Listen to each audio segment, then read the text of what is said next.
This is a game about dreams. No, not that game about dreams. The Legend of Zelda: Link's Awakening for the Nintendo Switch is a brilliant, basically shot-for-shot remake of the 1993 Game Boy Classic.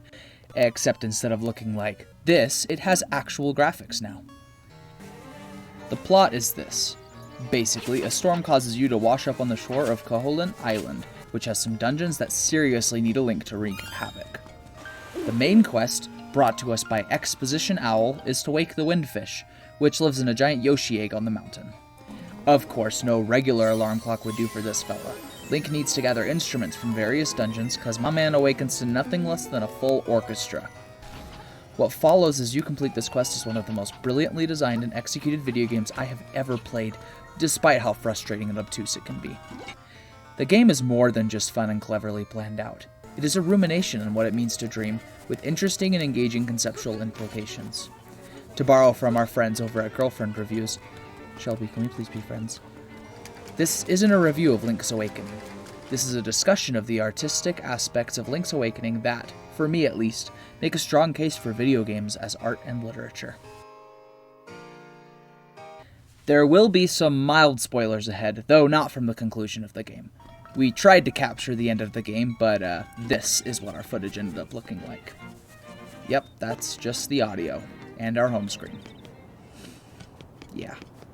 So if you haven't played the game, hopefully this video will excite you into wanting to play one of the best Switch games out there while thinking a little more critically about the entertainment you consume. When you wake up on Koholint Island, you begin doing the regular Link things like smashing pots, oh wait, not yet, slashing baddies, oh wait, also not yet, and entering strangers' homes without permission. You set off to find the various dungeons and puzzles that reward you with new items, abilities, and the ability to smash pots. Finally. As you progress on your quest to gather the instruments to wake the Windfish, the warnings from villagers, NPCs, and even the island itself become increasingly dire. If you wake the Windfish, everything disappears. It is revealed that this is the Windfish's dream, and waking it will, naturally, end the dream. This, obviously, raises a lot of questions. Why is Link in this dream? How did he get into this dream? Or if Link is just a figment of the dream, why does he seek to end the dream? I mean, this was just supposed to be a remake of Link to the Past on the Game Boy, but then Tezuka's like, make it existential! And we get this mess of implications and confusion about what is real and what isn't. And I'm just like, I just came to smash pots and beat up bokos. Even though we won't be discussing the ending here, I personally don't feel that it sheds any more light on the directorial intention of what the quote-unquote truth of the situation is. The point of this video isn't speculation of what the canonical explanation is. My question is this: what themes are accentuated because of the game's dream setting? And what does the game have to say about dreams themselves? The aspect of the game that made everything click into place for me was the side quests. When it became clear that the game takes place in a dream, I found myself completely ignoring the side quests, except for when the benefit to me was obvious. I thought, why should I help these villagers if they aren't real? For every side quest in the game, of course, there is a reward for completion. But none of these are necessary to beat the game, exemplified by the fact that I skipped the boomerang side quest because I didn't care about it, and that was a perfectly legitimate way to win the game, despite the fact that these dudes killed me over and over and over again. The interesting thing is that this shifted for me. At the beginning, I helped out with Bow Wow and all of the other side quests that came up because I wanted to help and be the fearless hero that Link always is. But after I found out that the whole game takes place in a dream, I promptly stopped caring about the NPCs and side quests because they had lost all import to me.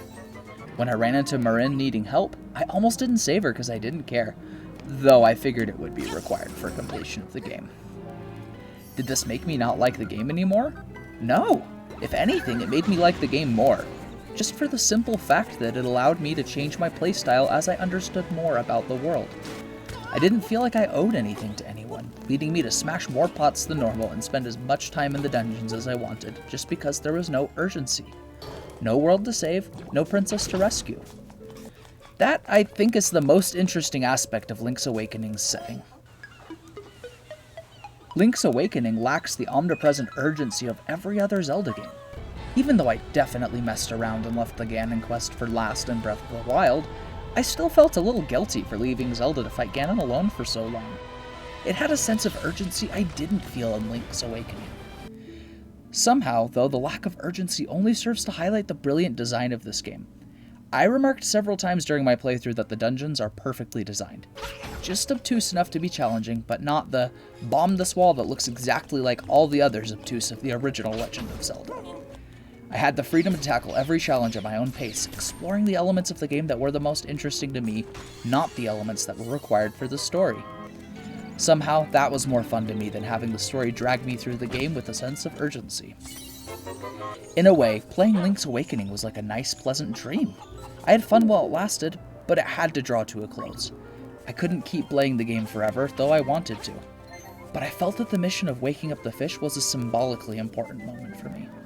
I didn't feel any urgency from the plot of the game, because the game itself acknowledged that it was a game in placing the entire sequence in a dream that must eventually end.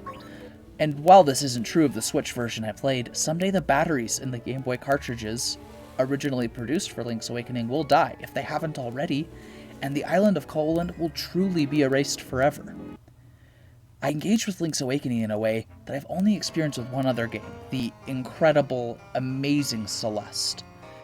I try and play all games thinking about my experience as the player interacting with the game, not just being sucked into the plot.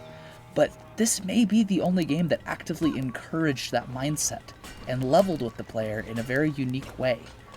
In dispensing with its sense of urgency, the quest to awaken the windfish and finish the game became even more important to me, because I wanted to do those things, not because the game wanted me to.